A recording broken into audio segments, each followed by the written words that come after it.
Big Three, Fantasy Alarm TV. I'm your host, as always, the one and only Ray Flowers. Talking wideouts today in the Big Three. Let's start out with the number 104. That's the number of yards per game for Steve Smith since 2011 in follow-up efforts after catching 2 or fewer passes, like happened in Week 1.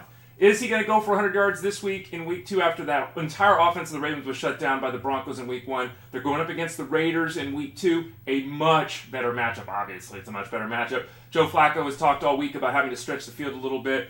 They didn't do that in Week 1. Is Smith capable of doing that anymore? Don't really know. What we do know is that Smith is the number 1 pass catcher in that offense. There's no debate about that right now. They really missed Rashad Perriman. Kamar Aiken didn't step forward at all in Week 1. But again, history suggests that Steve Smith's going to have a big game, 104 yards after catching 2 or fewer passes the previous week, according to research by ESPN. Second number of the day is 4 as the number of targets thrown toward Calvin Johnson in Week 1. The Lions are saying, oh, it's a game flow situation, that's why we only threw 4 passes to him. Really? I mean, that's the same thing the Vikings said when they gave 10 carries to Adrian Peterson. If you've got one of the best players of all time, coaching staff, quarterback, play callers, offensive coordinators, if you got one of the best players of all time in this position, don't you want to utilize him?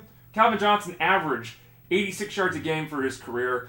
He averaged 83 yards per game last season. He had 39 yards in Week 1 on those 4 targets. They've got to get him the ball more. He's facing a tougher matchup with the Vikings this week than in Week 1. Stafford's got the issue with his arm. He says he's okay. All the reporters seem to suggest he should be fine for Week 2. Lions have got to throw the ball to Calvin Johnson. We should see at least doubling of the usage from last week, if not even more. He's obviously a huge key to their success. And then finally, 80. As the percentage of plays played in Week 1 by the rookie of the Eagles, Nelson Agholor. So he had a great week, right? Nah, he didn't. 1 catch for 5 yards. This is what happens with rookies, even in Chip Kelly's offense. Oh my gosh. Rookies are up and down.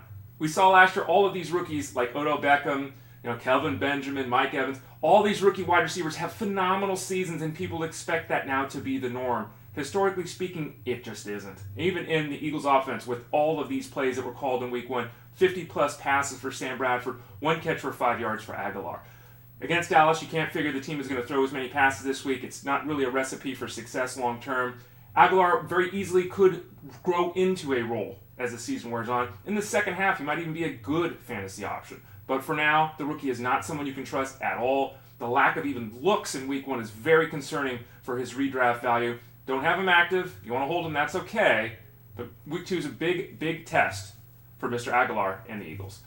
Big Three, Fantasy Alarm TV. Don't forget to visit us at fantasyalarm.com for everything you need to know about Week 2. We've got target reports, IDP reports, QB, wide receiver, running back, tight end, DFS playbooks for all of those positions. And of course, we've got our rankings at fantasyalarm.com.